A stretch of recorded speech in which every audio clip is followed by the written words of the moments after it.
একটি প্রবাদ আছে, যখন যুদ্ধ শুরু হয় রাজনীতিবিদরা অস্ত্র দেয়, ধনীরা রুটি দেয়, গরিবরা তাদের সন্তান দেয়। যুদ্ধ পরবর্তী সময়ে রাজনীতিবিদরা হাত মেলায়, ধনীরা তাদের রুটির দাম বাড়ায়, কিন্তু সেই গরিবরা তাদের সন্তানদের কবর খুঁজে বেড়ায়। আমরা দেখতে পেয়েছি আমাদের শহীদদের রক্ত এখনো শুকায় নাই। জুলাই আগস্ট অভ্যুত্থানে 2000 অধিক শহীদের রক্তের বিনিময়ে অর্জিত এই বাংলাদেশে বর্তমানে আমরা আওয়ামী ফ্যাসিস্টদের পুনর্বাসন দেখতে পাচ্ছি।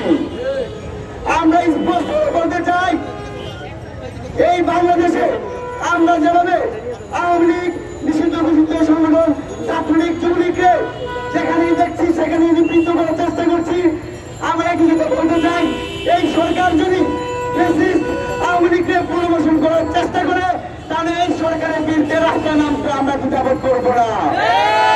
যারা এই শহীদের রক্তের সাথে বেমানি করবে তাদের কোনো সাথে আমরা আপোষ করবো না। আমরা স্পষ্ট বলতে চাই, গতকালকে আমরা দেখতে পেয়েছি অন্তর্বর্তীকালীন সরকার কর্তৃক একজন লোক যিনি শেখ পরিবারের উচ্ছিষ্টমণি, যিনি আওয়ামী দূষণ হিসেবে পরিচিত, শেখ বসিরউদ্দিন কিভাবে উপদেষ্টা পরিষদে নিয়োগ পায়। আমরা অন্তর্বর্তীকালীন সরকারের মাননীয় প্রধান উপদেষ্টার কাছে জানতে চাই, একজন ছাত্র হত্যার আসামি কিভাবে উপদেষ্টা পরিষদে যেতে চায়। এই উপদেষ্টা পরিষদে নিয়ে আপনারা আপনাদের নৈতিকতা হারিয়েছেন। আমরা প্রেস ক্লাব থেকে দাঁড়িয়ে বলতে চাই, অনতিবিলম্বে আগামী 24 ঘন্টার মধ্যে ছাত্র হত্যার আসামি শেখ বসিরউদ্দিনকে উপদেষ্টা পরিষদ থেকে বাতিল করতে হবে। যদি বাতিল করা না হয় তাহলে আমরা অন্তর্বর্তীকালীন সরকারের বাসভবন বঙ্গভবন ঘেরাও কর্মসূচি দিতে বাধ্য হব।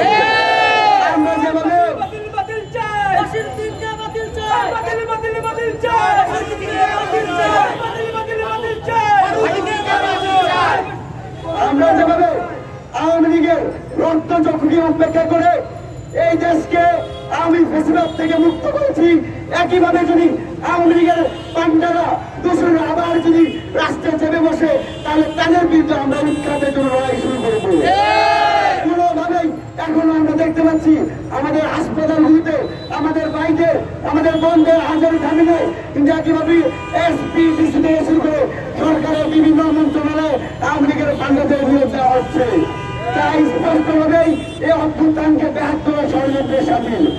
আমরা ছাত্র নাগরিক অভ্যুত্থানের যে সংগঠন থেকে শুরু করে সকল শ্রেণীর মানুষকে আহ্বান জানাবো, যেখানে আওয়ামী লীগের দোষীদের পাবেন সেখানে তাদেরকে প্রতিনিধি করে করবেন।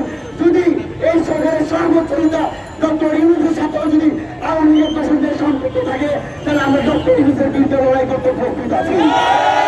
সেই লড়াই সংগ্রামে আগামী মানুষের মুক্তির লড়াই দেশমাতৃকে রক্ষায় আমরা যে আন্দোলন শুরু করেছি, সেই আন্দোলন সমন্বয় করতে আমরা রাজপথে থাকবো। সেই লড়াই আপনাদেরকে সামনে আহ্বান জানিয়ে আমার বক্তব্য শেষ করছি। ধন্যবাদ সবাইকে।